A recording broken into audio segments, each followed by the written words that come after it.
मैं डॉक्टर इंदिरा गोस्वामी, सह आचार्य गृह विज्ञान, महारानी सुदर्शन कॉलेज बीकानेर से MA home science final year के स्टूडेंट्स के paper 8 extension technique and programme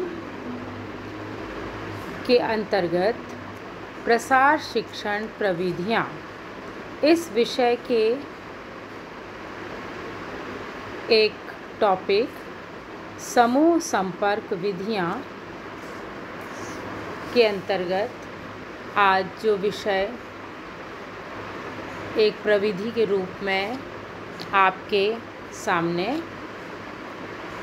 चर्चा के लिए लाई हूँ, वो है वार्ता, टॉक्स या पब्लिक स्पीकिंग। इसे हम जन संवाद या पब्लिक स्पीकिंग भी कह सकते हैं। प्रसार शिक्षण में वार्ता या टॉक का बहुत ही महत्वपूर्ण स्थान है, जिसके की माध्यम से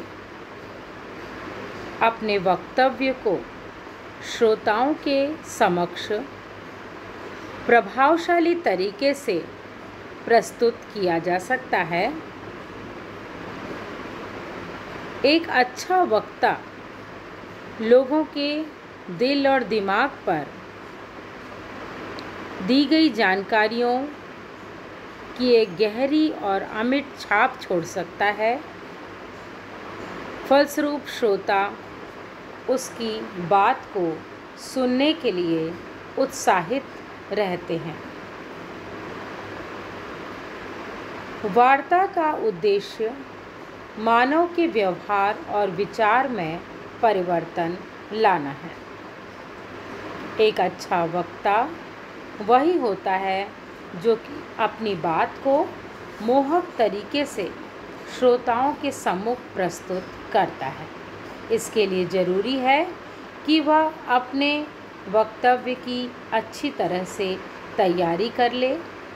वार्ता का स्वरूप भाषण से अलग होता है, अतः लोगों को यह प्रतीत होना चाहिए कि जो भी बातें कही जा रही हैं वो उन पर थोपी नहीं जा रही हैं, बल्कि उनके व्यवहार और विचार में परिवर्तन लाने के लिए वांछित परिवर्तन और उनकी सोच को, विचारों को सकारात्मक बनाने के उद्देश्य से कही जा रही हैं। यहाँ पर वक्ता को आत्मविश्वास के साथ अपनी बात को प्रस्तुत करना होता है। ऐसे वक्ता जो कि एक आत्मविश्वास के साथ दूसरों के समक्ष अपनी बात को रोचक और प्रभावशाली तरीके से प्रस्तुत करते हैं, उसे श्रोता सदैव ही पसंद करते हैं। वार्ता में वक्ता, श्रोता, शिक्षण सामग्री और अन्य सहायक उपादानों का मिला जुला असर देखने को मिलता है। वार्ता में एक वार्ताकार अपने वक्तव्य को श्रोताओं तक प्रभावशाली तरीके से पहुंचाने के लिए कुछ शिक्षण सामग्रियों का या अन्य सहायक उपादानों का भी संयुक्त प्रयोग करता है, जिसके की द्वारा वो अपनी बात को प्रभावशाली रूप में श्रोताओं तक पहुंचा सके।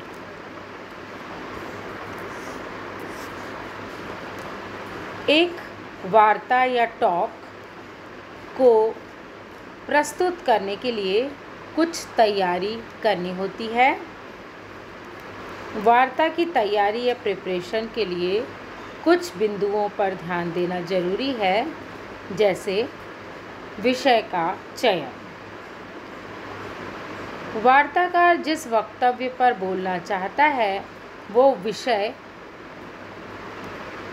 श्रोताओं के लिए, जनसमूह के लिए उपयोगी और उद्देश्यपूर्ण होना चाहिए, उनकी आवश्यकता के अनुरूप हो और उस विषय का चयन भी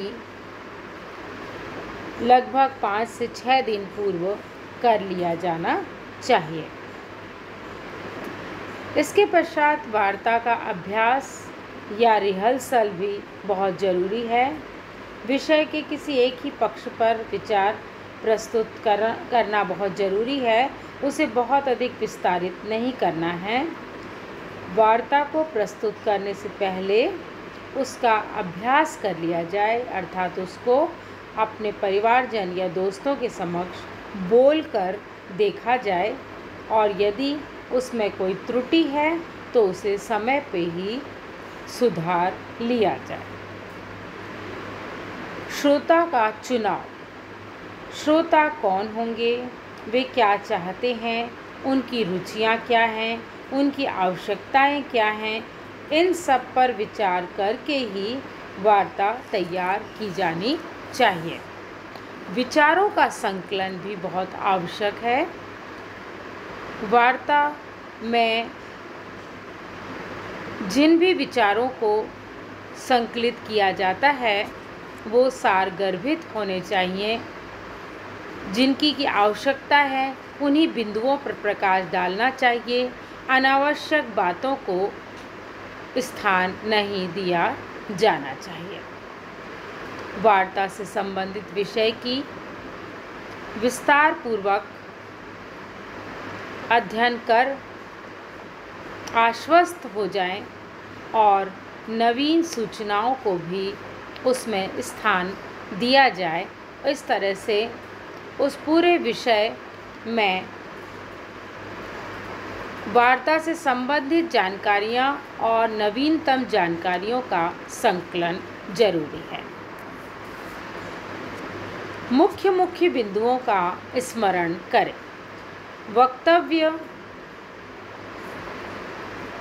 को तैयार करते समय यह ध्यान रखें कि विषय से संबंधित जो महत्वपूर्ण बिंदु हैं उनको स्थान देना बहुत ज़रूरी है। उन्हें बलपूर्वक या जोर देते हुए बोलते समय लोगों का ध्यान उन विशिष्ट बिंदुओं पर लाने की चेष्टा करनी होती है। वार्ता को कभी भी देखकर ना पढ़ें। वार्ता को हमेशा बातचीत के आधार पर ही लोगों के सामने रखा जाना चाहिए। वार्ता को रोचक बनाने का प्रयास किया जाए। इसके लिए दृश्य श्रव्य माध्यमों का प्रयोग करें। बीच बीच में किस्से, कहानी या कोई प्रसंग या अपने अनुभव और कोटेशंस भी बोले जाएं, जिससे कि वार्ता अधिक से अधिक रोचक बन सके और सुनने वाले श्रोता रुचि लेकर हमारी बात को सुन सकें। अपने वक्तव्य को प्रभावशाली तरीके से प्रस्तुत करने का प्रयास किया जाना चाहिए। जिन बातों को उजागर करना है उन पर जोर दिए जाए और महत्वपूर्ण बिंदुओं की पुनरावृत्ति की जाए। एक वार्ता को प्रस्तुत करने के कुछ चरण हैं, स्टेप्स हैं, जिन्हें हम कह सकते हैं कि वार्ता को किस तरह से प्रारंभ किया जाए और किस तरह से उसे समाप्त किया जाए। तो ये महत्वपूर्ण चरण या बिंदु हैं: परिचय या इंट्रोडक्शन, विस्तार या एलैबोरेशन और निष्कर्ष या कंक्लूजन। वार्ता के विषय का परिचय संक्षिप्त में दिया जाना चाहिए। जो मंचासीन व्यक्ति हैं और जो श्रोता हैं उनको संक्षिप्त में संबोधित करते हुए अपने वक्तव्य को शुरू किया जाए। कुछ वास्तविक उदाहरण देते हुए लोगों में उत्सुकता को बढ़ाया जाना चाहिए। श्रोताओं से आपसी बातचीत के आधार पर वास्तविक और सत्य बातें कही जाएं और उन्हें भी अपने विचार को प्रकट करने के अवसर देने जरूरी होते हैं। वार्ता के महत्वपूर्ण बिंदुओं को पर प्रकाश डालते हुए धीरे धीरे निष्कर्ष पर पहुंचने का प्रयास किया जाए। वार्ता को खत्म करते समय कुछ महत्वपूर्ण बिंदुओं पर ध्यान आकर्षित किया जाए, जिससे कि वार्ता यादगार बन सके और श्रोताओं के मस्तिष्क पर इसका गहरा प्रभाव पड़ सके। धीरे धीरे अपनी आवाज़ को कम करते हुए विषय के सारांश और व्यवहारिक पक्ष को लोगों के समक्ष प्रस्तुत किया जाए। वार्ता को कैसे प्रभावशाली बनाया जाए?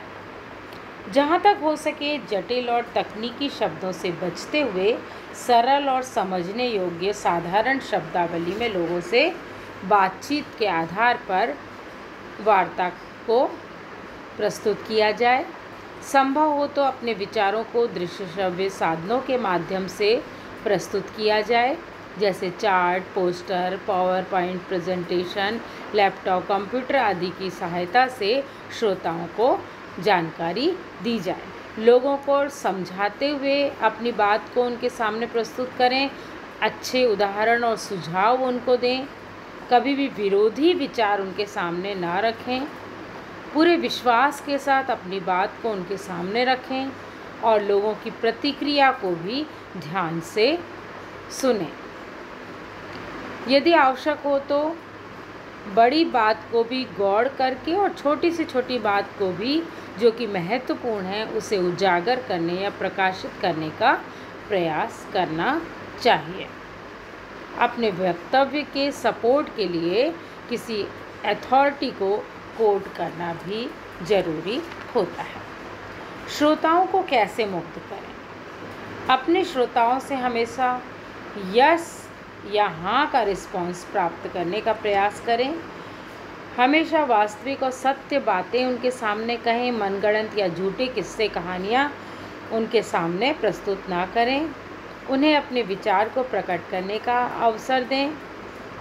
कभी भी बुरे विचार को उनके सामने ना रखें।